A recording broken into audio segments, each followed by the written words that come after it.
इसका तो एक बहुत मजेदार खबर आई है। यूपी इंडिया का इकलौता ऐसा राज्य है जहां पर बेरोजगारी की दर 2.7% है मात्र। मतलब अगर 100 लोग खड़े हैं तो इसमें से 97 लोगों के पास रोजगार है, 3 लोग बेचारे बेरोजगार है।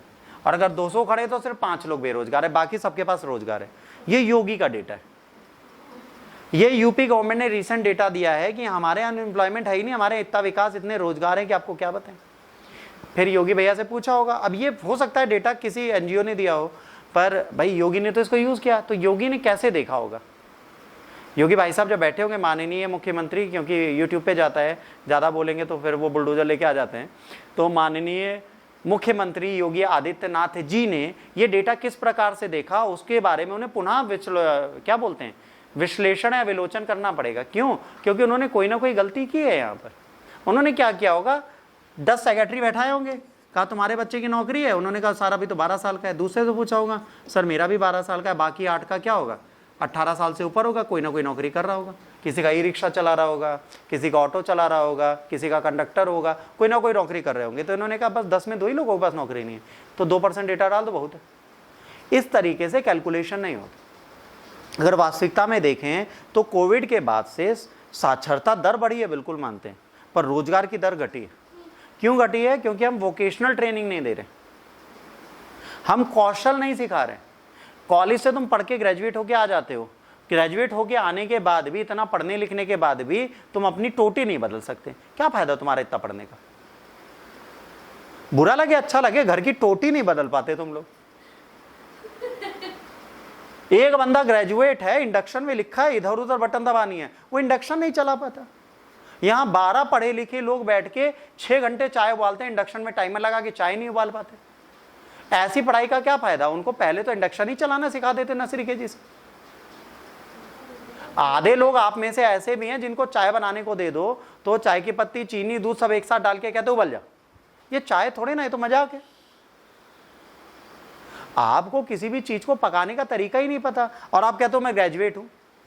अब जो ग्रेजुएट चाय वाले, एमबीए चाय वाले, उन्होंने एमबीए और ग्रेजुएशन में पढ़ाई नहीं की, उन्होंने घर पे चाय और बड़ा ही बनाया था, इसीलिए उनके पास कौशल है। हमारे देश में सबसे बड़ी प्रॉब्लम क्या है, यूपी में खास तौर से, रोजगार सृजन है ही नहीं। रोजगार है, मिल क्यों नहीं रहे? फिर हमें रोजगार है, पेपर क्यों आउट हो जाते हैं? रोजगार है, रोजगार अवेलेबल है। अब तुम ये मत सोचो पेपर आउट हुए, तुम एक प्रॉब्लम समझो, जो पेपर आउट हुआ उसको खरीदने के लिए लोगों ने 50-50 लाख दिए होंगे। इनका तो घर बिक गया, पेपर आउट हो गया, जेल चले गए लोग, दोबारा तो पैसा देने के लिए भी नहीं है। ये क्या करें?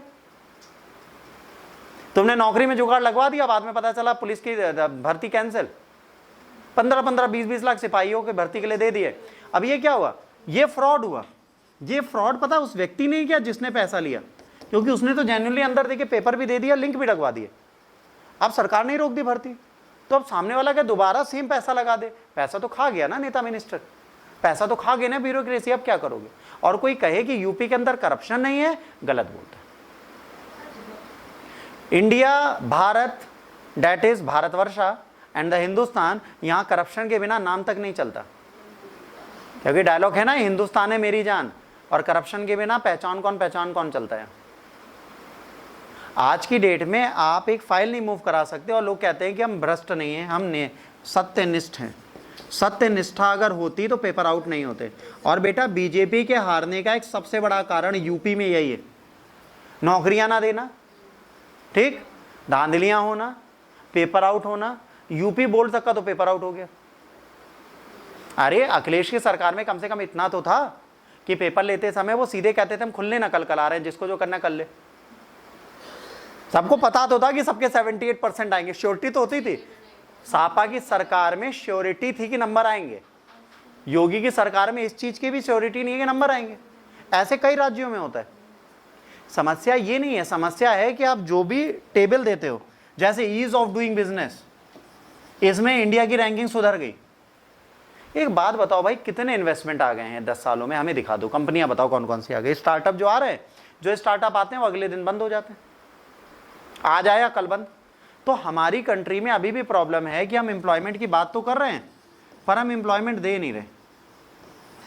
हाँ भैया, इसे अगर एम्प्लॉयमेंट मानते हो कि एक बंदा यहाँ पर 2 मसाले की थैली लटका के कह रहा है शामबार शामबार शामबार, पुकार पुकार पुकार, 2 रुपए 2 रुपए, अगर ये आपके लिए बेटा रोजगार है तो बात अलग है। या चाय चाय, हाँ जी चाय चाय टपरी चाय टपरी चाय, अगर इसे रोजगार मानते हो तो पढ़ा क्यों रहे हो बच्चों को? फिर आपको बच्चों को पढ़ाने की जरूरत क्या है?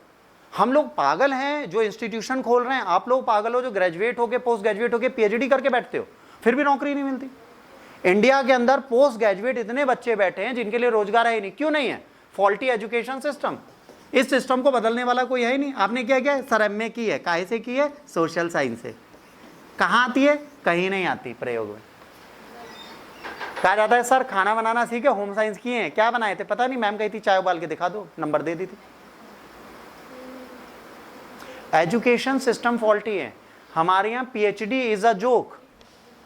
हमारे यहाँ पीएचडी में जो आरएनडी है ना, वो आरएनडी नहीं होती है। मैं आपको बताऊं पीएचडी का तरीका आज की डेट में इंडिया में क्या है। इंडिया में जो पीएचडी की पुरानी थेसिस है वो फाइल्स उठाई जाती हैं, जो टीचर चेक कर चुके हैं उनकी फाइल की जिल्द हटाई जाती है, उसमें अपना कवर और नाम लगाया जाता है, अब पहला पन्ना फाड़ा जाता है, वहाँ पे अपना नाम चिपकाया जाता है और जमा कर दिया जाता है। सेम थेसिस 10 साल से घूम रही।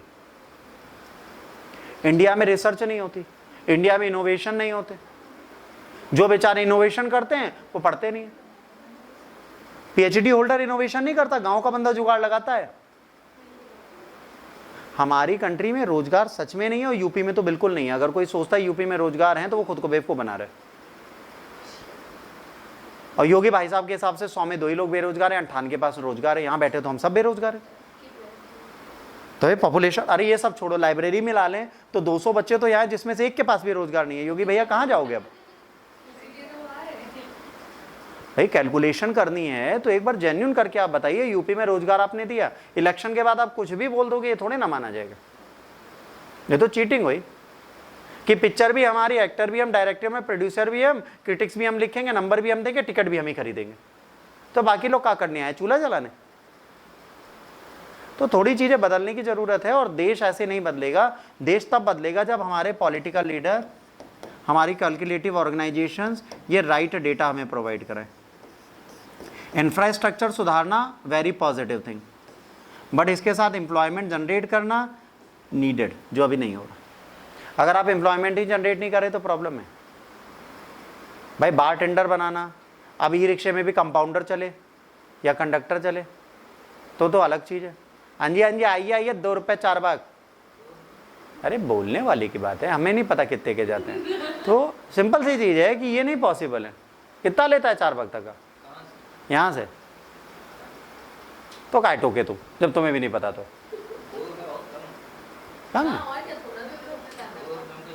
चले 20 रुपये।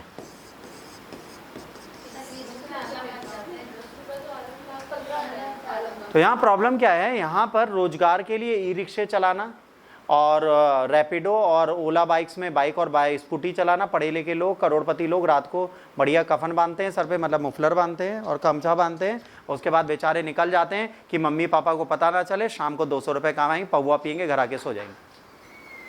ये तरीका नहीं है, ये रोजगार नहीं है, बेवकूफ़ बनाने का तरीका। हमारी यूथ को नए तरीके क्या दिखाएंगे? ओला बाइक चलाओ। आज तो ओला नया ऑप्शन लाई है, 2000 रुपये दो, ओला बाइक ले जाओ ई वाली, और उसमें डेली तुम 3 घंटे लॉग इन करो, हमारा काम करो, बाकी गाड़ी तुम्हारी। 3 घंटे तुम्हें सवारी ढोनी है उनकी। तुम्हें ई व्हीकल फ्री मिल गया, सामने वाले एकदम खुशी आते हैं, अरे वाह 3 ही तो ढो रही है, 3 घंटे चला लेंगे यार, पैसा भी आएगा, गाड़ी भी निकल जाएगी, किस्तें भी निकल जाएंगी। तो ये तरीका नहीं है, जो ये लोग कर रहे हैं वो बिल्कुल तरीका नहीं। तो योगी सरकार को ये सोचना चाहिए कि एम्प्लॉयमेंट कैसे देंगे। अगर एम्प्लॉयमेंट नहीं दे पा रहे तो ये एक निगेटिव कड़ी आज भी है गवर्नमेंट की। सेंट्रल गवर्नमेंट की बात करें, सेंट्रल गवर्नमेंट कहती है हमारा इकोनॉमिक ग्रोथ हो रहा है, हमारी जीडीपी बढ़ रही है, हमारे ग्रोथ हो रही है, हमारे इन्वेस्टमेंट आ रहा है, सब कुछ आ रहा है, तो फिर हम लोग कहाँ जा रहे हैं? विकास तब दिखता है बच्चों जब घर पे पैसा आ रहा हो। विकास तब दिखता है जब रोजगार के लिए तरीके हों और लोग पैसा आपको टाइमली दे रहे हैं। अनऑर्गेनाइज सेक्टर में हमारी कंट्री बहुत बड़ी है, और अनऑर्गेनाइज सेक्टर जो होता है वो रोजगार नहीं है। चाय की टपरी वाले रोजगार में नहीं है। हाँ तो कमाते हैं, यही तो प्रॉब्लम है। अब हमने अपने रोल वाले से पूछा, हमारा कुक था, हमने सोचा यही कर लें। वो रोल लगाता है, 25 रुपए का रोल बेचता है, 2 बजे रोल लगाता है और रात को 11 बजे तक लगाता है। कितने घंटे काम करता है? दोपहर को 2 से रात को 11 मात्र। हम कह रहे हैं 8 साढ़े 8 घंटे काम करता है ठीक से, 2 बजे आता होगा ठेला। इस 8 घंटे में अगर वो प्रतिदिन का 2,500 से 3,000 रुपये प्रॉफिट कमा के जा रहा है तो हमसे ज़्यादा तो कमा ही रहा है भाई। ठेले का खर्चा 0, घर का राशन। हमने कहा कितना कमा लेते हो? 15-16 हज़ार। कह रहा भैया मजाक कर रहे हो का? कह रहा 2,500 से 3,000 रुपये डेली का प्रॉफिट है, इसीलिए 20 दिन काम करते हैं, 10 दिन आराम करते हैं। जो बंदा 60,000 रुपये ठेले से कमा रहा है वो रोजगार वाला है कि हम लोग रोजगार वाले? हम लोग सोफिस्टिकेशन, मिडिल क्लास की सबसे बड़ी प्रॉब्लम बेटा यही है हमारे देश में, मिडिल क्लास दिखावे में अपनी जान दे देते हैं। पता है लिवाइस खरीदने मिडिल क्लास जाता है, हायर मिडिल क्लास में 4 ही 5 लोग होंगे जो इकट्ठा बल्क में लाते हैं, फिर झोला बन जाता है, वैसे खरीदने नहीं जाते हायर मिडिल क्लास वाले। अब क्या होता है, लोअर और मिडिल क्लास और रिच क्लास में, पता है रिच क्लास क्यों अच्छी है? वो खरीदती है जो यूजफुल है बस। भाई अगर मान लो किलर की जीन्स आपको किल करने के लिए 4,000 में 3 आ रही है तो आप 8,000 की एक क्यों लोगे? और कंफर्टेबल है, उठक बैठक उसमें भी मार सकते हो, उठक बैठक उसमें भी मार सकते हो। भाई जीन्स पहन के और क्या करना है, एक बार घुटने के बल बैठ के तो देखना, बैठ के देख लो। अगर इलास्टिसिटी है तो बस बेस्ट जीन्स आपके लिए, वो नहीं लोग खरीदते। हमें तो भैया मोटा भाई अच्छे लगते हैं इस मामले में, एकदम बढ़िया झोला जैसा शर्ट पहनते हैं, झोले जैसा पैजामा पहनते हैं मुकेश अंबानी, घड़ी पहनते हैं, चले आते हैं, नो फैशन सेंस। और उसके बाद भी उनकी वो शर्ट भी 20-20 हज़ार की होती है। कपड़ा ब्रांड, भाई मुकेश अंबानी का ब्रांड का स्टिकर होता है बस, और कुछ नहीं होता। एक हम भी पहनते हैं, भले 150 की टी शर्ट हो या 300 की या 400 की हो, आपका ब्रांड लिखा हो बहुत है, वो मूल्यवान हो जाते हैं। आप कहाँ ब्रांड पहनते हैं, लोकल वाले इंसान हैं। ठीक बेटा, तो कहीं ना कहीं अनऑर्गेनाइज सेक्टर में तो हमारे यहाँ रोजगार बढ़ा है। जब से मोदी साहब प्रधानमंत्री बने, लोगों लगता है चाय बेच के हम भी प्रधानमंत्री बन सकते हैं, बट ऐसा होता नहीं है। ठीक, आज इतने ही पढ़ेंगे, ठीक है। अच्छा, ये गुड न्यूज़ आपके लिए ये है कि आज आपकी अभी इकोनॉमिक्स वाली क्लास नहीं है, ठीक है, तो आप लोग आराम करेंगे। और उसके साथ एक बैड न्यूज़ ये है कि जितने लोग यहाँ पर हैं हर लोग बंदा लाइब्रेरी जाएगा, ठीक है। अभी मैं 3 क्वेश्चंस दे रहा हूँ आप लोगों को, इकोनॉमी जितनी पढ़ाई है उससे मेंस के आप लोगों को 250 वर्ड में लिखना, बस इतना है। पहले मैं ये देख लूँ इंडस्ट्रीज पढ़ा दी आप लोग कितनी आती है ना, फिर आगे पढ़ें। इकोनॉमिक्स रोज़ नहीं पढ़ी जाएगी ना, हमें ये तो श्योर हो कि आपको जो पढ़ाया गया वो आपको आ गया है। और आपके पास टाइम होगा 4 बजे से लेकर 6 बजे तक, 2 घंटे दूंगा और 4 क्वेश्चन दूंगा मात्र, ठीक। वो आप लोग लिख के देंगे, जो मुझे पहले लिख के देगा उसको मैं 10 रुपये UPI करूंगा चॉकलेट खाने के लिए। और जिसका क्वेश्चन बिल्कुल सही होंगे, चारों में हाईएस्ट नंबर लाएगा, क्लास में बोल रहा हूँ, उसको मैं 15 रुपये दूंगा दूसरी चॉकलेट खाने के लिए। बस इतने रुपए आपको मिलेंगे UPI पे। तो आप लोग डिसाइड कर लीजिए कौन बेहतर लिखता है। जो बहुत अच्छा लिखेगा, ठीक है, उसको बहुत कुछ मिलेगा, वो सब हिडन है, वो बाद में बताऊँ। ग्रुप देखिए, ग्रुप पे क्वेश्चंस आ जाएंगे।